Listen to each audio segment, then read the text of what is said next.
Add stage. There we go. Okay. So let's just get started. Can y'all hear me all right? I got you now. So Chase, you've been a vocal advocate for medical autonomy on your Twitter. Can you elaborate on what specific policies you would implement to ensure individuals have the right to choose their healthcare treatments without the government being involved? Yeah. So the first thing I would say is I think probably, I always try to say something nice about people I'm running against. So I'll say the nicest thing that Donald Trump did was, I think, right to try legislation, which allowed people who were suffering to try medical therapies that were outside of FDA authority. Because, if you're facing a terminal illness, you should be able to try anything you can to be able to survive and thrive. This also allows for new innovation to be able to create breakthroughs. I think we should expand that notion to your healthcare autonomy should be really yours alone, and removing kind of any barriers outside of your decision making as an adult to what you want to do with your body in terms of your healthcare decision making, whether it's whatever therapies you want to take, whatever medications you want to take. Really, that should be up to you as an individual. One of the greatest libertarian axioms out there is good ideas don't require force. Like, you shouldn't be forced to take care of yourself. Like, that's kind of an instinctual thing for most people, to seek out the best way to take care of themselves and to seek out health and wellness. And as we've seen so many times in our history, the state actually getting in the way of that can prevent both healthcare innovations, new therapies, new technologies, but also lead to suffering because people can't access healthcare because it's too expensive. And that's because government has had its finger in the industry for so long that costs are rising far faster than inflation. Yeah, it's great. So picking back off of that, so will you strongly oppose government mandates related to healthcare? And how would you address any current existing mandates, such as those related to vaccination or health insurance requirements? Yeah, so I'm not a mandate guy. The joke, I'm LGBT. So the joke is I like mandates, not mandates. So yeah, I'm somebody who, again, good ideas don't require force, and we shouldn't have to require these mandates for vaccinations. I think people who want to take them will. I think people can look at the data for themselves, and their healthcare providers can advise them as they see fit. And that should be a decision that's made by individual people. So many things. Like libertarians, just because we don't need the government to do things don't mean that we don't think people will do them. Like, people will, again, most people will still do what they're going to do with regards to their healthcare, with or without a mandate. And that includes health insurance mandates. And I think what we've seen from Obamacare, the promise that mandating healthcare was going to somehow lower the cost of healthcare just didn't come to fruition. I certainly didn't have lower cost of healthcare. Of course, I was insured under Obamacare when I worked in the restaurant industry, but working paycheck to paycheck, I certainly couldn't afford the $10,000 deductible if I were to get really sick. So while I was technically on paper insured, that insurance was pretty useless to me in many cases, especially if I had gotten really sick. So no, I don't believe we need those mandates. In fact, I think we need to loosen up the regulation and restrictions so we can buy health insurance across state lines. We should be able to buy medications across international borders, because these would create market forces to lower the cost of healthcare for every American. Yeah, that's definitely, I feel you with the insurance, because I've been in that position. So with informed consent being a cornerstone of like the medical freedom platform, what steps would you take to ensure that informed consent remains a standard in medical care across all states? And how could you expand informed consent protections? So I think one of the best areas in terms of informed consent that's going to have doctors actually fully being as transparent as possible, trying to provide as much information, is something like removing tort caps. I think the judicial branch is actually somewhere where we want to see that happening, because if we remove tort caps on malpractice, and juries can actually bankrupt a doctor for not providing that informed consent, and a patient can maybe be injured due to lack of transparency or the fact that a doctor is hiding information from their patient, I think would be a great free market mechanism to ensure that doctors are being as thorough as possible, as cautious as possible when need be, because sometimes, you don't want to rush headlong into things. You want to actually look at the full spectrum of information as a healthcare provider. And then as far as legislation, of course, we need to have full transparency laws for drug trials. So long as there's going to be an FDA, which of course, as a libertarian, I don't think we need one. But as long as we have one, there should be full transparency into all drug trials as much as possible in plain English for our Congress to be able to have oversight over, but also for the average consumer to be able to reach out to their doctor and with this information, be able to provide the best healthcare possible. So those are the two areas that I think informed consent need to be attacked from, both on the legislative side to ensure that any regulatory agencies that are providing drug trials are as thoroughly transparent as possible, so long as they exist under government auspices. If you get rid of the FDA, you have market forces to do that. And then on the other side, from the medical provider side, you want to remove tort caps. So that way malpractice is something that actually is taken very seriously, both by the provider and the malpractice insurance company, to ensure that doctors are providing as much information as possible to patients. Yeah, definitely. So, and continuing on, just kind of keeping with the same theory there, would you support removing the barriers that currently prevent patients who are vaccine injured from suing the pharmaceutical companies? And how would you address the legal protections that Big Pharma currently enjoys? Yeah, I'm somebody who believes in equality under the law, and that includes civil litigation. You know, I don't support qualified immunity for police. I don't support immunity from civil litigation for vaccine manufacturers or anybody else. Frankly, I think that kind of protectionism only will lead to more corruption into the industry. And I think, anybody should be allowed to take their case to a courtroom, and if a judge deems it worthy of going to trial, if a grand jury convenes and sees that there's a criminal conviction that's needed, I think that no industry should be shielded from these things. I think these things should be argued. There's a reason why we have three, what are supposed to be co-equal branches of government. And what we've had lately is we've had a judicial branch that is actually legislating from the bench, whole cloth creating doctrines, things like qualified immunity, when really their role is to actually properly interpret and adjudicate disputes. And so instead of them doing the job of the legislature, I think we need to get courts back and doing the job of a judicial branch, which is to adjudicate these disputes. And in particular, when it comes to suing Big Pharma, they shouldn't be protected any more than any other industry is. Frankly, if I harm somebody should be able to take me to court for harming them. The same as if I'm providing them a drug or if I'm, assaulting them. Either way, if a harm is done and you can prove that harm in a court of law, there should be damages awarded to you. Yeah, I really think we need to work on holding everyone equally accountable. So do you agree that the Declaration of Independence, the 9th Amendment, and the 14th Amendment protect medical choices? And how do you interpret these documents in the context of medical freedom? And what legal actions would you pursue to reinforce this interpretation? Yeah, I think both those amendments both reinforce the need for medical privacy as well as the need for bodily autonomy, which is really at the core center of medical freedom, is that you own your own body. You get to make the decisions about your own body. And that includes healthcare decisions, good or bad. Your body is your body. And I think, both of those throughout court cases have regularly shown that is a sacrosanct thing, that this is an essential part of liberty, is that your bodily autonomy, your privacy as to your health care, which should be really the most private thing to you. It's really nobody's business unless it's affecting, unless you're in public life. If I were to be sick, right, as a presidential candidate, it would kind of behoove me to declare those things. But if I was just a private citizen, my business is my business. If you're not running for public service or public life, it shouldn't be anybody's business about your health care, frankly. And I think both of those reinforce that. And certainly as a candidate for president, if I were president of the United States, I would reinforce your right to privately practice your healthcare decisions and work with your doctor as you see fit.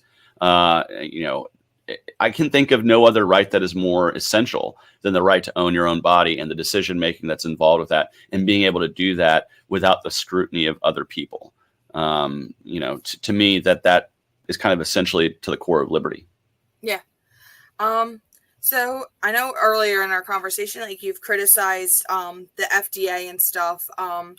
So you kind of said, like, other times with the CDC and the FDA with their overreaching, can you detail your plans to limit the power of these agencies without compromising any public health?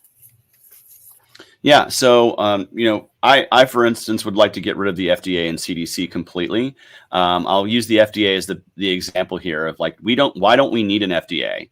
The question should be, why do we need a central governing authority to be judging the safety and efficacy of drugs when there could be firms that are compelled to do that in the private marketplace that could be funded by the pharmaceutical industry to provide trust in their industry? And what you would have there is you would have competing firms testing safety and efficacy, and you could see through transparency, like who is providing the most transparent information about what these drug trials are going through, who has the best safety record, who has the most thorough study of drugs before they get put onto the marketplace or approved as safe and effective. And then combining that with with torts and basically saying that if you're done wrong or these independent firms have not been properly safety testing or not been properly efficacy testing, and you can show the cracks or the fissures there, the problems in their studies, you can take them to court for that. And so again, this would be a private market pressure to actually ensure more thorough study of drugs before they get approved. Whereas right now we have an FDA, and when the FDA approves something that then goes bad, basically they've shielded those people from liability. They've shielded the drug makers from liability, and the FDA, they don't really pay the price either. And so I think we have to have some sort of citizen protection. And when you privatize this system, you create a mechanism for citizens to protect themselves, as opposed to just having to rely on the government saying, hey, this is great. Because there have been times when the government has signed off on drugs that have been extremely harmful. And if there had been more thorough safety and efficacy testing, maybe some of these drugs that had to be recalled for, like Vioxx and others would never have gotten to the marketplace had they been more thoroughly tested. Yeah, I definitely say I think, and that piggybacks back to holding the pharmaceutical companies responsible for their stuff.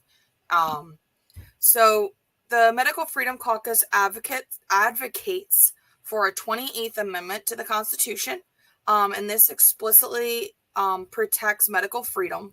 Would you support this amendment? And if so, how would you plan to garner the necessary support to have it pass?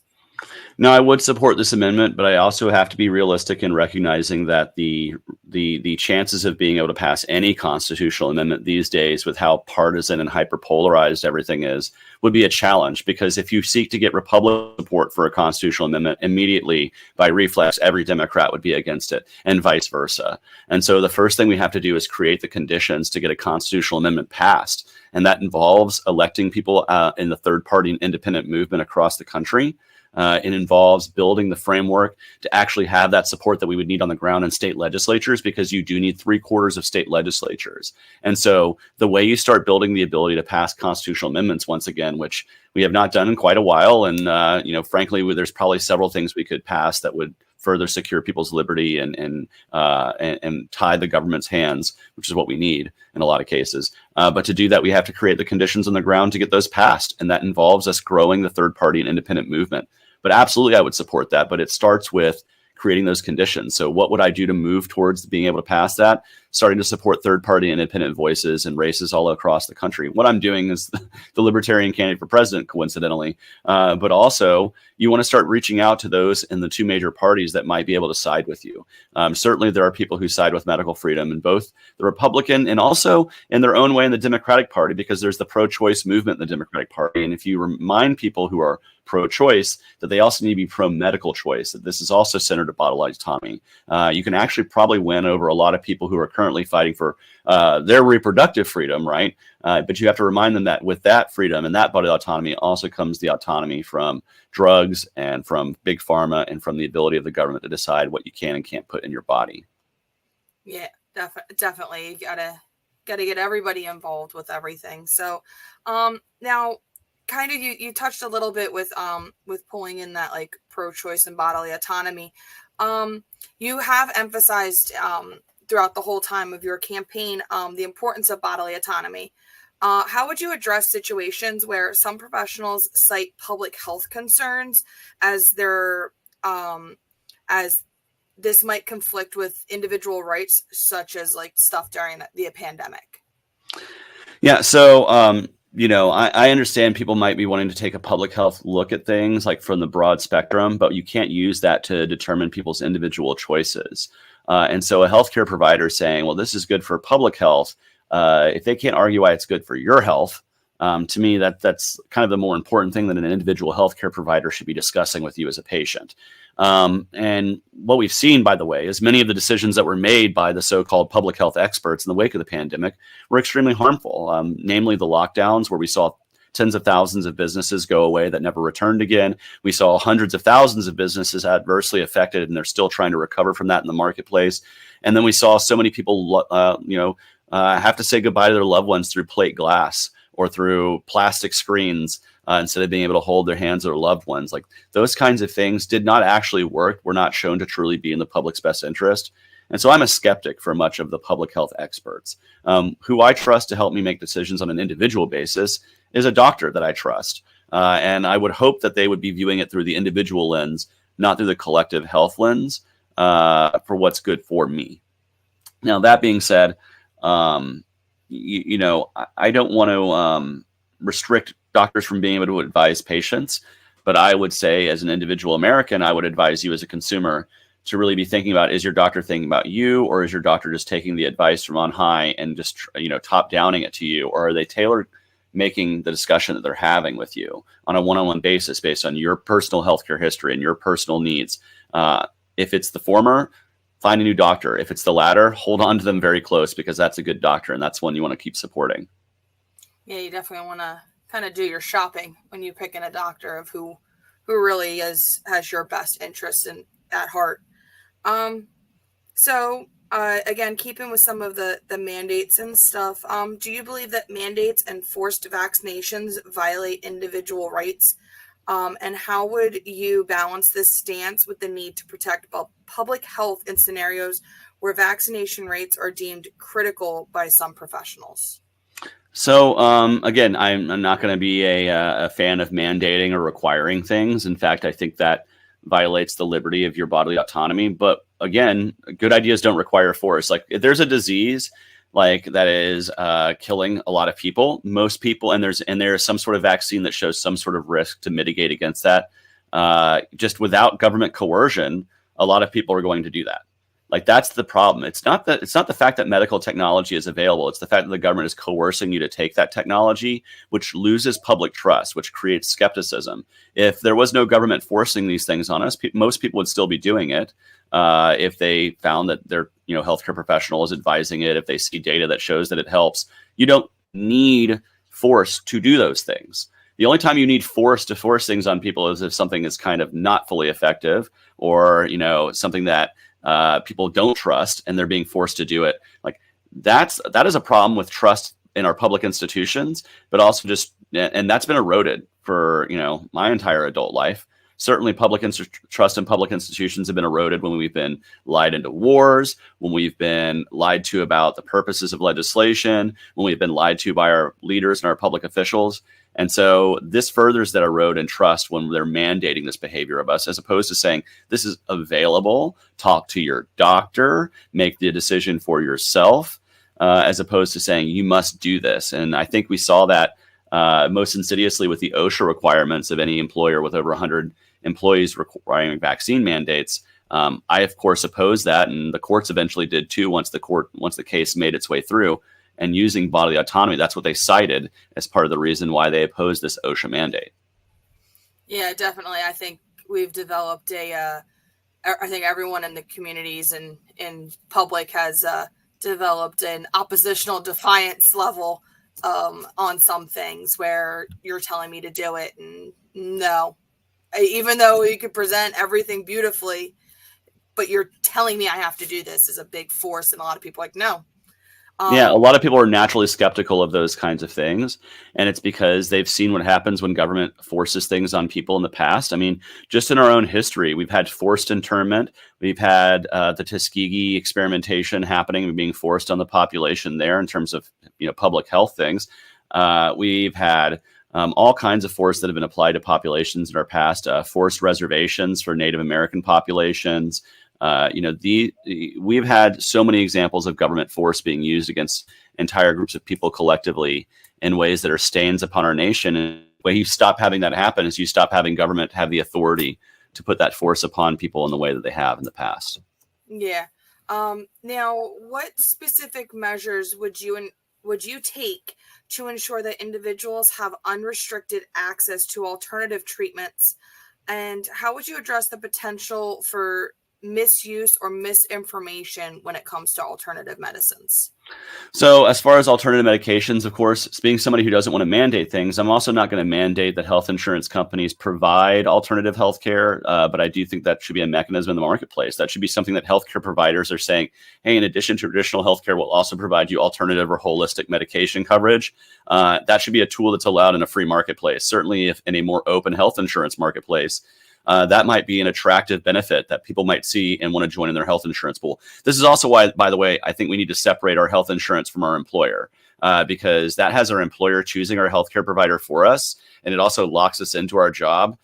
We might not like our job, but we like the insurance. And it keeps you from maybe going to a better job or a different job or starting your own business. I think we need to fully lock ourselves away from our employers choosing our healthcare, because you might want a different healthcare coverage spread for yourself and your family than, say, your coworkers might want. And so you should be able to jump into a health insurance pool that isn't just made up of your coworkers, but it's made up of all sorts of people in your community, in your area.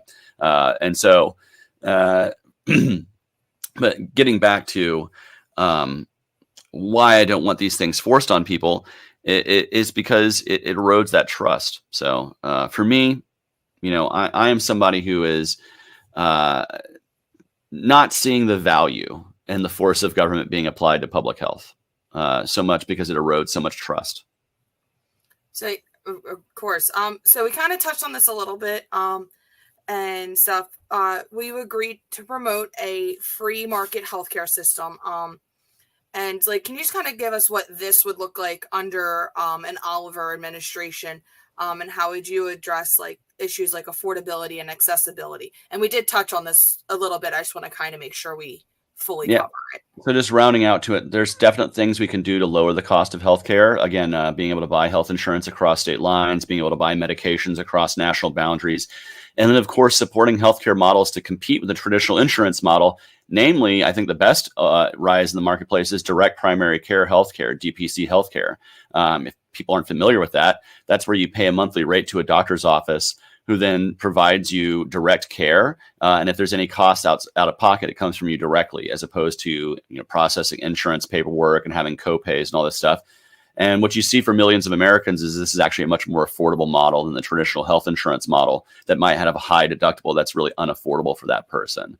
And so providing these market competitors to traditional health insurance will actually have health insurance companies lowering their costs overall. The other thing we need to see is price transparency. If you know what the procedure is costing and you can shop around the area, you can find the best and most affordable provider for that service. For things like MRIs or X-rays or CAT scans, you want to be able to have that price transparency from hospital to hospital, from clinic to clinic, so you as a consumer can actually save your insurance pool money, and through that savings, you'll have lower premiums over time.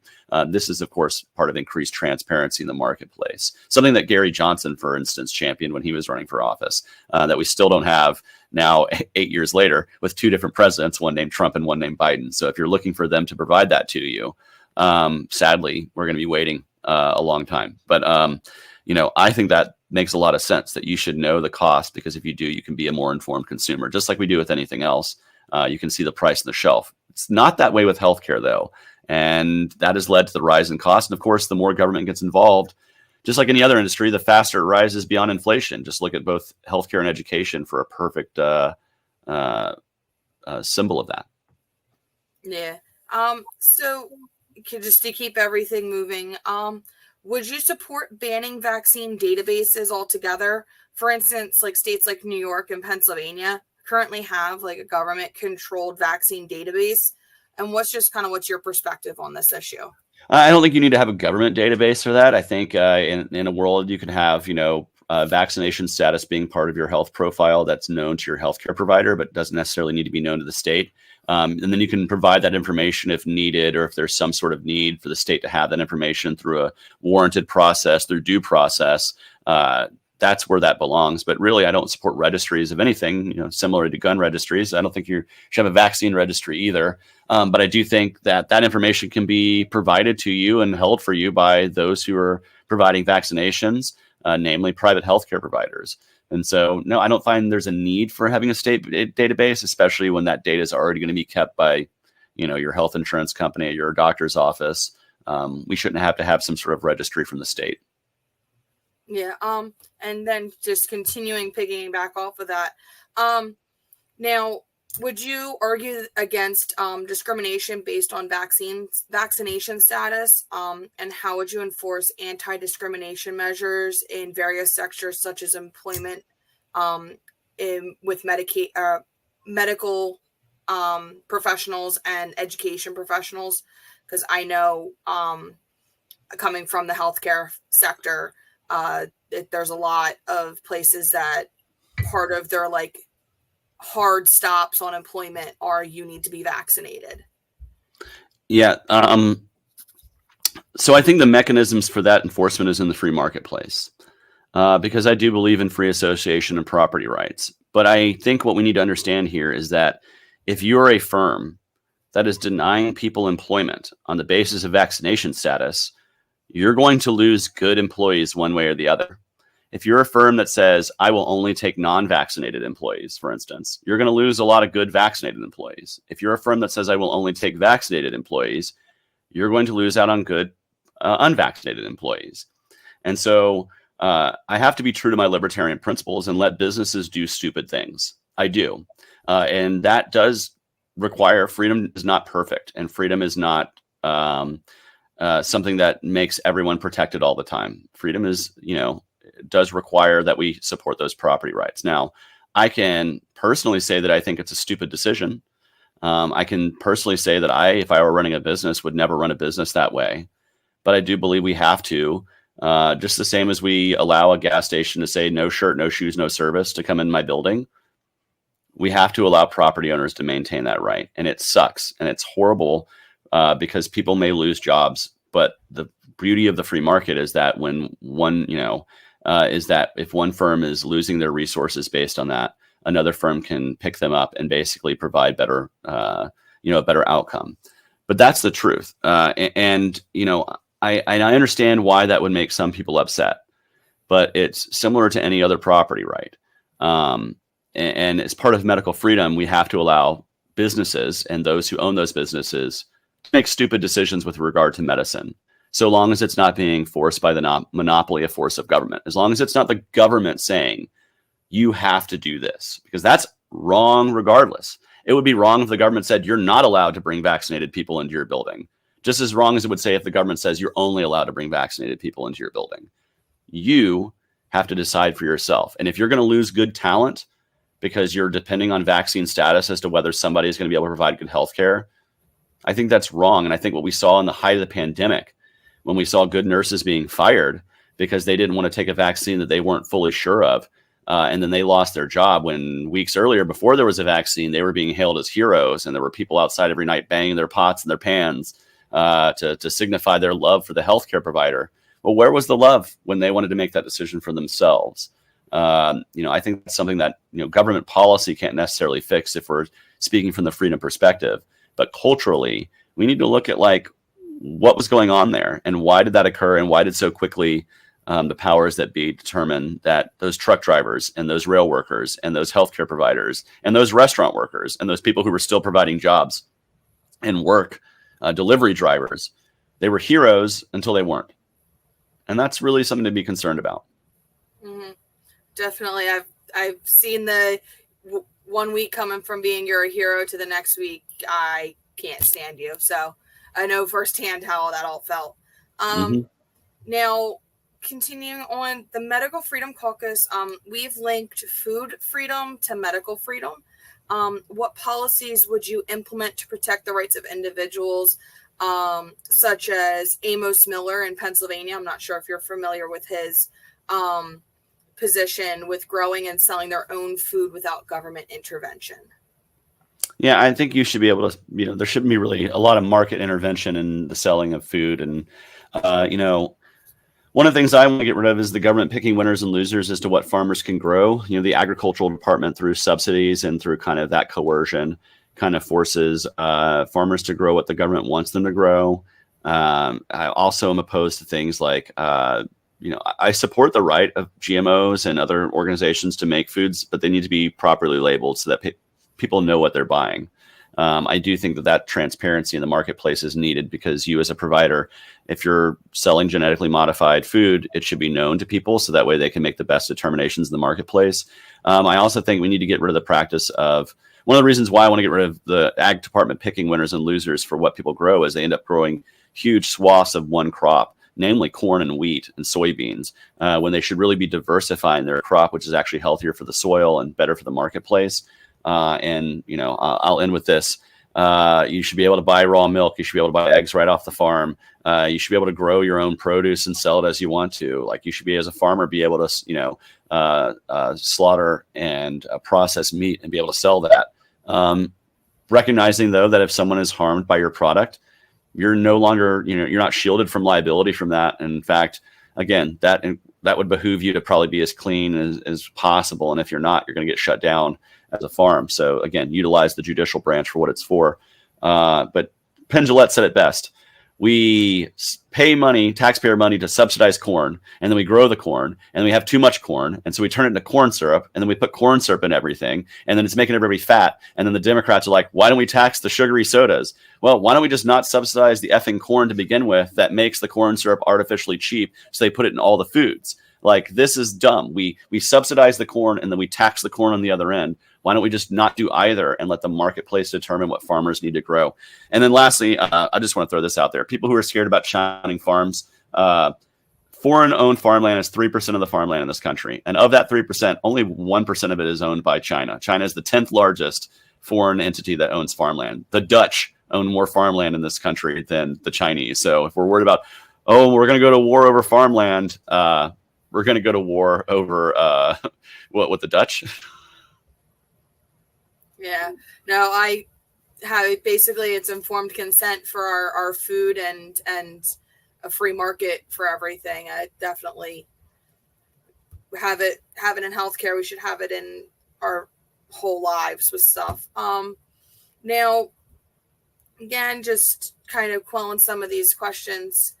During the COVID-19 pandemic, there were some rumors and whispers going around that you supported mask mandates. Do you want to address that, clarify anything, and kind of clear the air with that? Yeah, I've never supported mandating mask wearing. Now, have I worn masks when property owners deemed that I had having to wear that during the pandemic to shop or to campaign, for instance, when I was running for Congress in the summer of 2020? Yeah, I did, because I wanted to continue to campaign and spread the word. And I wanted to continue to be able to shop and live my life. And if a property owner deemed that, I would do it. I didn't want anybody to be forced to wear a mask. But of course, I also wasn't the person who's going to shy away from being photographed wearing a mask because I'm so worried about what people will think. No, I'm wearing one because, it was 2020. I wager, many people were wearing masks that didn't want to be wearing one necessarily. I didn't love it. It's not my favorite thing. I don't like breathing all over myself.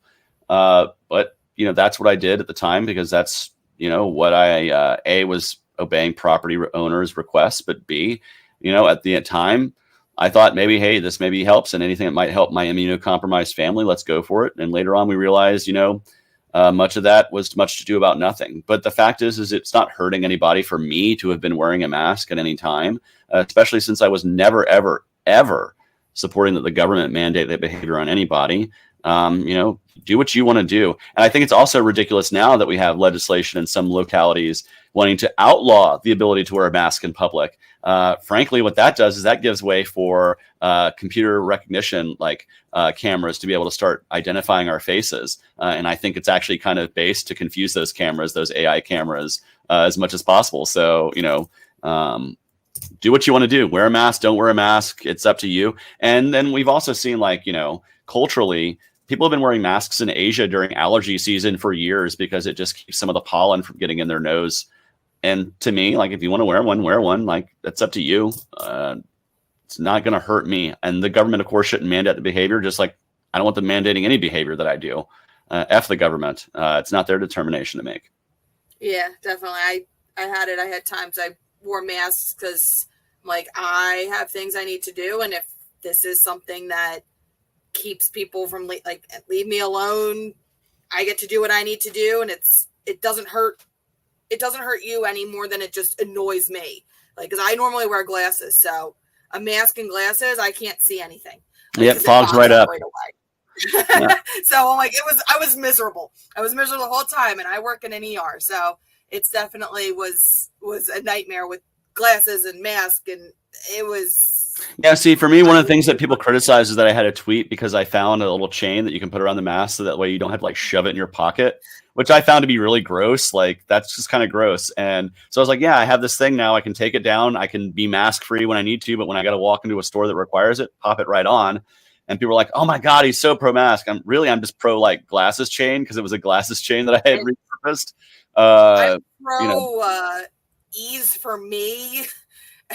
Like, because then it's like, I had a couple different things where I could like wear it and not have to hide it in a pocket or my purse and be like, oh, where is it? No, it's right here. Yeah, that's disgusting. Having to throw it on a table, like a random table. Ugh, like I don't want to put that on my face. I didn't really like wearing, like I said, I didn't really like wearing masks anyways. I had friends who were veterans who had real PTSD over being in confined spaces. They were very claustrophobic, and wearing a mask really affected them. And so for them, they were just like, I'm not going to wear a mask. And what was sad for them is, they had to change a lot of their life because a lot of businesses wouldn't let him enter the store. Things like that. Like, his wife had to do the grocery shopping, for instance. And, that's not optimal. But of course, I'm glad he had that he recognized that he didn't want to wear a mask and didn't have to. Unfortunately, to enter these businesses, these properties, they required it of him. And many times he went elsewhere. He said, okay, I just won't shop here anymore. We just won't go to this restaurant anymore. We won't do this. And businesses lost money because of that. And so, again, that's the free marketplace working. Yep. They gained business from others that said, yeah, sure, that's a great policy, and lost it from ones that said, I can't stand it. So it balanced itself out, which I think is just exactly how things should. In past social media posts, you've advocated for allowing parental choice for children to receive puberty blockers. Now, is this a personal opinion, an official campaign policy, kind of both? Just want to kind of clear the air on that one. So here's the thing. I don't have kids, trans or otherwise. I'm not a parent, but I do know people who are parents, both of trans kids and non-trans kids. And I want them to be able to make the decisions for themselves and the healthcare decisions for themselves and their family. That is not advocating one avenue for treatment or another for a child suffering from gender dysphoria. What I am maintaining is that a doctor and a patient and a parent should be the ones making those determinations, because God knows I'm a politician who does not have a medical degree. I don't think most of the critics online, sadly, most of the people on Twitter don't have medical degrees. If we did, we'd have millions and millions of doctors out there. But what I see is a need for, parents to be making this decision for themselves.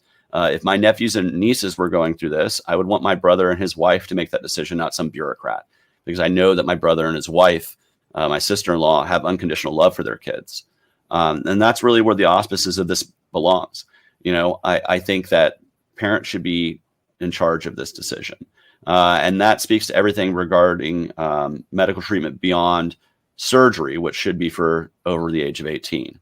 The reason being is surgery is a permanent body modification. And it's something that requires an extra level of care in terms of anesthesia and recovery time. And most of that stuff happens when you're an adult. So I think it should remain in that realm of being an adult. But with treatment for kids, those drugs exist. Medical boards of professionals have determined that they are an effective treatment in some cases for children suffering from gender dysphoria. In those rare cases, I want to keep the freedom in the hands of parents, not bureaucrats, one way or the other. I don't think schools or government should be forcing those treatments on people either. I think that that's wrong to do. I think it's already enough of a difficult situation, because I have met parents of trans kids, and I have yet to meet one who was like, oh, this was just the easiest thing for us to deal with. This was totally normal and no problem at all. Every single one of them were like, hey man, this is unknown territory. We're trying to figure this out. We're trying to work with medical and mental health professionals to understand. That's where it should be. And so for me, That's where I'm going to keep it, is trusting that parents can make better decisions than me as not the parent of the child who doesn't know their child. So that's the thing. Yeah. Now, to kind of piggyback off with having it being like the parental choice and everything, and again, it's like, it seems like an informed consent thing. Now, there's a lot of people that are countering and saying that it doesn't matter if the parents choose or if it's all informed consent, it's still viewed as child abuse.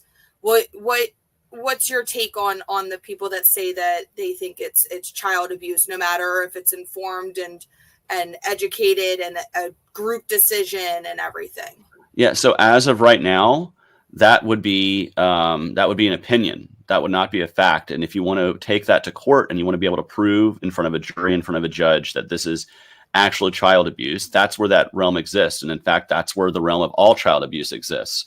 You take people to court, you file charges against them. You as a parent determine these things. But again, I want this to be in the realm of a parent, a doctor, and a patient. I don't want the government to be doing these things. I don't want schools to be having to decide, not to tell parents about things, because frankly, gender dysphoria and being trans is a major thing. Every parent of a trans person has told me that it's a major life decision and it's a major life thing happening in their lives. Schools shouldn't be preventing parents from having a say in that. Okay.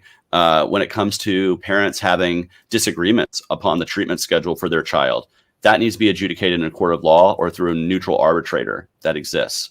That doesn't need to be something that's decided one way or the other, just top down from a bureaucrat one way or the other. We shouldn't be defaulting, and we shouldn't be treating things without treating them on a case by case basis, because that's where all healthcare really belongs, is in a case by case basis. Okay. Now keep continuing on. I think this is the last question that I have. Now, what do you see as the biggest challenges in implementing medical freedom policies, and how do you plan to overcome them, either as a candidate or just in general as a political figure? Yeah, I think the biggest things is the incestual relationship between the health industry and our government is the biggest impediment to getting healthcare freedom, because much of those impediments exist because our legislators are bought and paid for by big pharma, by the health insurance lobby, to basically prevent a lot of the things we've talked about today from coming to fruition, from even getting committee hearings, for instance, because there's real fear that if we up in the industry and we change the way people access healthcare or access their medical freedom, that it's going to cost health insurance companies some money. And yeah, it will, because if we create more market competition, it's going to lower the cost of healthcare and tighten the market up. But that's good for consumers. And I think we need to be thinking about what's good for the average consumer, the average American family, and not necessarily what's good for the bottom line of the giant corporate interests all the time, because they are basically rigging the game for themselves. And that's preventing us from having more options in the marketplace, more transparency in the marketplace, more, and more freedom in the marketplace. So I think we need to, there's so many areas of healthcare that we need to look at. One of the areas we've been talking about a lot in Georgia that we've been really making headway on in a multi-coalition fashion, a single issue coalition, is the ending of CON laws, certificate of need laws, because this has prevented rural hospitals from being built without government certification and the need for the government to sign off on clinics being built. And what that's done is it's actually created choke points in our rural hospitals here in Georgia. So that would be something I would absolutely advocate and that we haven't talked about yet. Okay. So it pretty much looks like we're wrapping up with time here, because I know we have a set locked time here. So just as we close today's great question and answer with Chase Oliver, I just want to take a moment to address the broader political landscape. In an era marked by deep divisions and intense partisanship, it is crucial that we find ways to bridge the divide and engage meaningful dialogue like we've had today. The Medical Freedom Caucus is committed to fostering such conversations, and we believe that every presidential candidate deserves an opportunity to share their vision and answer the tough questions and really open up those lines of conversation with constituents. And again, with that, we extend an open invitation to all the presidential candidates, regardless of their political party affiliation, to join us for a Q&A session here.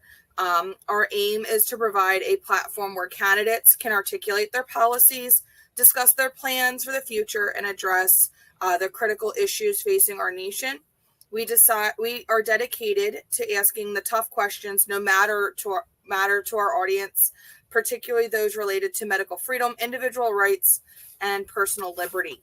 By participating in these discussions, the candidates can demonstrate their commitment to the transparency, accountability, and the democratic process.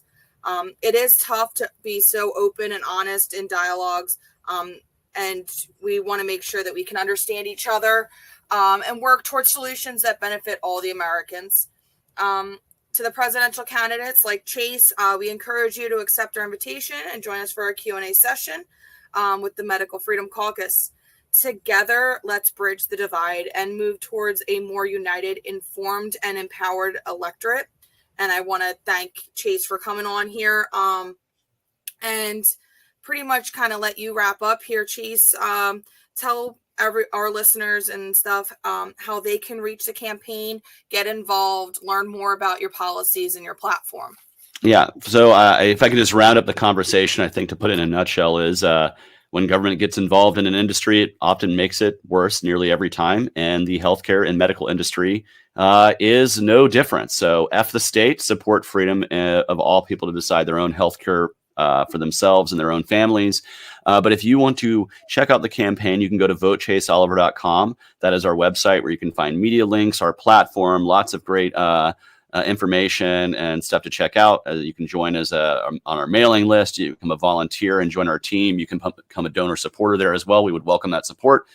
And if you want to follow us on social media, it's at Chase for Liberty on all of the major platforms, Facebook, X, Instagram, YouTube, and TikTok. So I'm going to be heading out and just a little bit actually be doing a TikTok town hall tonight. But just keep up to date with what the campaign is doing on social media. We'd love to have your support, your following, and all that good stuff. So thank you guys for providing me the opportunity to speak to you and your audience. And I hope everybody out there gets to live their life as free as they want to. And I will sign off here the same way I do all the time, wishing everybody who is watching and listening out there a life of peace, love, and liberty. God bless you. Thank you, Chase. Have a good night. Good night.